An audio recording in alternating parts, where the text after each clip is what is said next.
Dentro de anualidades vencidas vienen dos tablas. Una primera tabla es la de fondo acumulado. Esta tabla de fondo acumulado la vamos a utilizar cuando estemos trabajando con el valor del monto. Vamos a suponer que tenemos una tasa del 66% anual con capitalización mensual. Ese 66% anual lo dividiríamos entre 12 para convertirla de anual a mensual.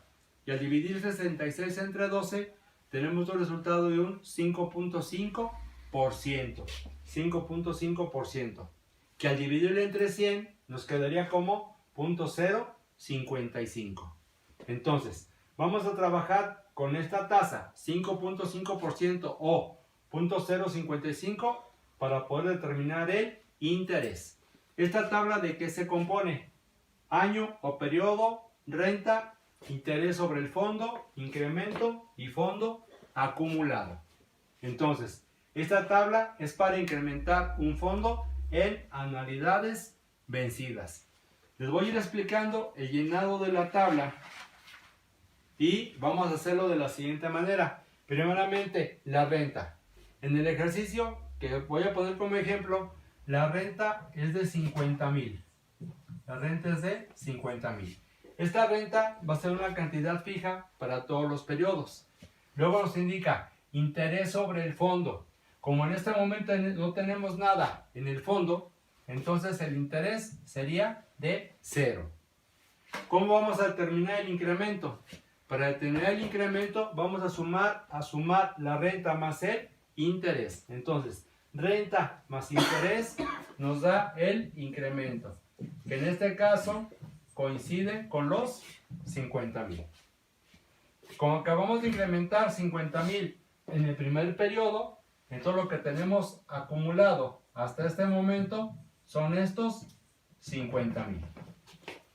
Es así como tenemos la primera línea de esta tabla para incrementar un fondo.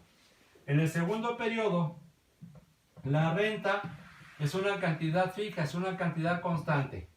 Por eso es que ponemos otra vez los 50,000. Interés sobre el fondo. Ahora sí, en el fondo tenemos una cantidad de 50,000 pesos.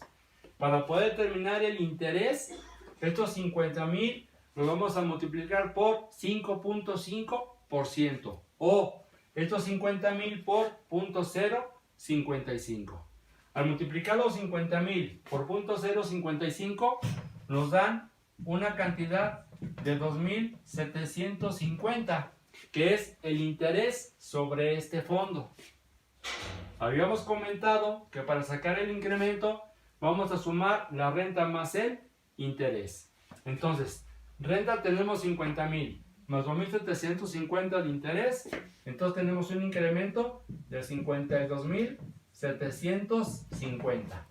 Este es el incremento del segundo periodo, más 50,000 que ya teníamos en el fondo acumulado, pues ahora tenemos una suma de 102,750. ¿Qué fue lo que hicimos?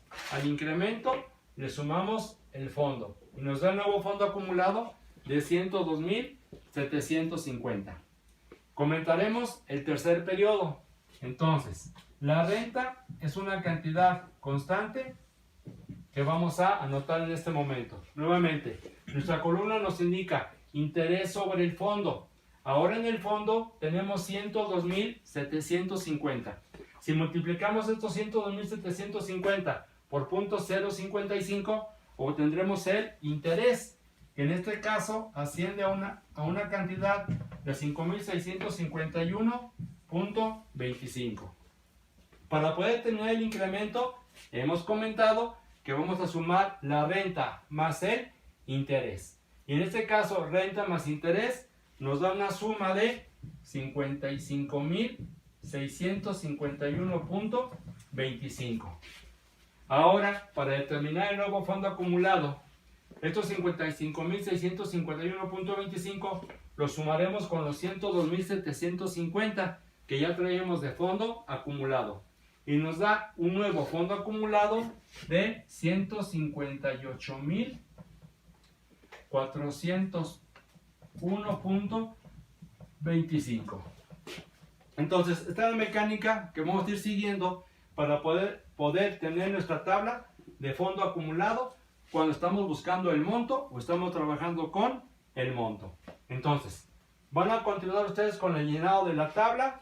No olvidar que la renta es una cantidad constante, que el interés se calcula sobre el fondo multiplicado por la tasa, que el incremento es la suma de la renta más el interés, y que este incremento lo vamos a sumar con el fondo que ya traíamos acumulado y nos va a dar el nuevo fondo acumulado. Van ustedes a observar que al terminar la tabla en el fondo acumulado van a tener la cantidad que determinaron en su fórmula de monto, o bien la cantidad que tienen como monto en la fórmula una vez que hicieron uso de la misma. Entonces, ¿qué vamos a obtener aquí? El monto que obtuvimos por fórmula, o bien lo tenemos como dato.